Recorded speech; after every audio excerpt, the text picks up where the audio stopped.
Maddə 59. Başqa işə keçirmə.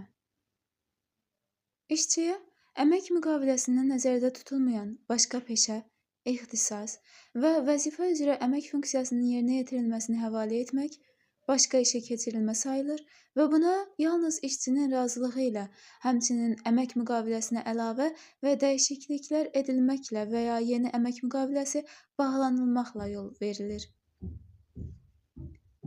Maddə 60. İşə götürənin təşəbbüsü ilə başqa işə müvəqqəti keçirmə. İşçi, onun razılığı olmadan istehsalat zəruriyyəti və boş dayanma hallarının qarşısını almaq məqsədi ilə bir ay müddətinə müvəqqəti olaraq başqa işə keçirilə bilər. Bu halda işçi onun səhhətinə mənfi təsir edən, habelə aşağı ixtisaslı işə keçirilə bilməz. Başqa işə keçirilmə müddətində işçinin əməyi görülən işin müqabilində, lakin əvvəlki orta əmək haqqından aşağı olmamaqla ödənilir. Maddə 61. Başqa işçinin əmək funksiyasının icrası. 1. Müəyyən səbəbdən iş yerində olmayan işçinin əmək funksiyasının icrasına tərəflərin razılığı ilə yol verilir. Bu zaman əmək haqqı bu məcəllənin 162-ci maddəsində nəzərdə tutulan qaydada ödənilir. 2.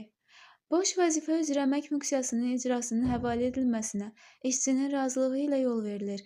Əgər işçi eyni zamanda həm özünün, həm də əvəz etdiyi boş vəzifə üzrə əmək funksiyasını yerinə yetirirsə, onda ona boş vəzifə üçün nəzərdə tutulmuş əmək haqqının və ya vəzifə maaşının yarısından az olmamaq şərti ilə əlavə əmək haqqı ödənilməlidir. 3.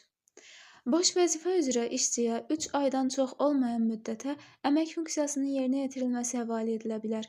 Bu müddət bitdikdən sonra ya əvəz edici işçi onun razılığı ilə həmin vəzifəyə keçirilir, ya hər iki vəzifə birləşdirilərək əvəz edici işçinin əmək funksiyasının genişləndirilməsi ilə əlaqədar yeni əmək müqaviləsi bağlanılır, ya da boş vəzifəyə yeni işçi götürülür.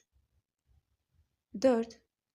Əgər boş vəzifə üzrə əmək funksiyası boş olmayan vəzifə üzrə əmək funksiyası ilə eyni xarakterlidirsə, həmin boş olmayan vəzifəni tutan işçi onun razılığı ilə öz vəzifəsində qalmaqla həmçinin belə boş vəzifəyə təyin edilə bilər. Bu zaman işçiyə boş vəzifə üzrə nəzərdə tutulmuş əmək haqqının yarısından az olmamaq şərti ilə əlavə əmək haqqı ödənilir. Maddə 62.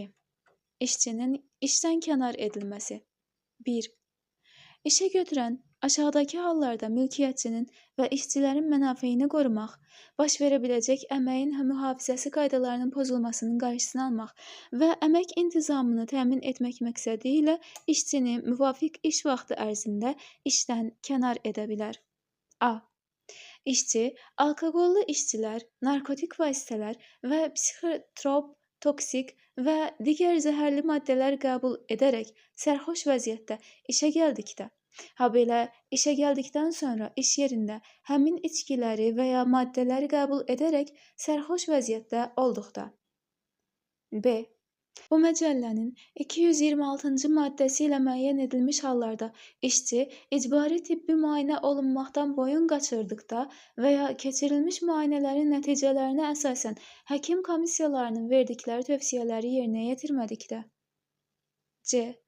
İş vaxtı ərzində işçi bilavasitə iş yerində müvafiq səlahiyyətli orqanın qərarı ilə təsdiqlənən inzibati xətaları və ya cinayət tərkibi olan ictimai təhlükəli əməllər törətdikdə.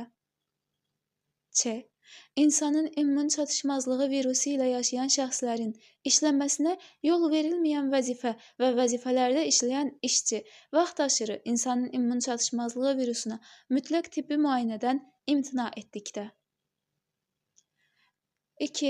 İşçinin işdən kənar edilməsi hər bir konkret halda müvafiq sübutlar, həkim rəyi, işçilərin izahatları, arayışlar və digər rəsmi sənədlər toplanılaraq sənədləşdirilməlidir.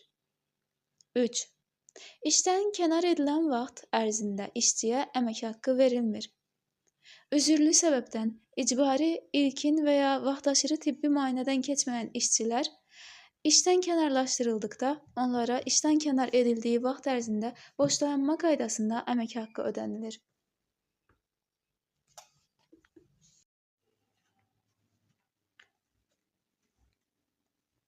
2.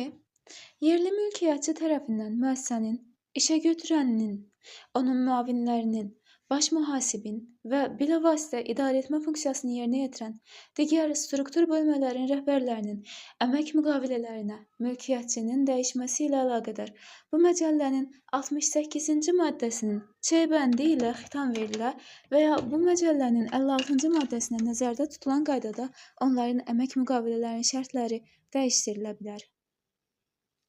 3.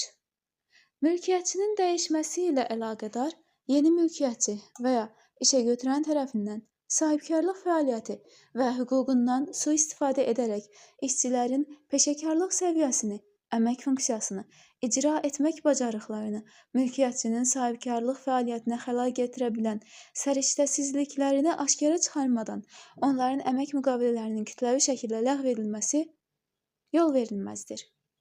Yeni mülkiyyətçi və ya işəgötürən işçilərin peşəkarlıq səviyyəsini, müəssisədə mövcud olan iş yerlərinin sahibkarlıq fəaliyyətini sərbəst surətdə həyata keçirmək üçün zəruriliyini iş yerlərinin və işçilərin attestasiyasını keçirməklə müəyyən etməlidir.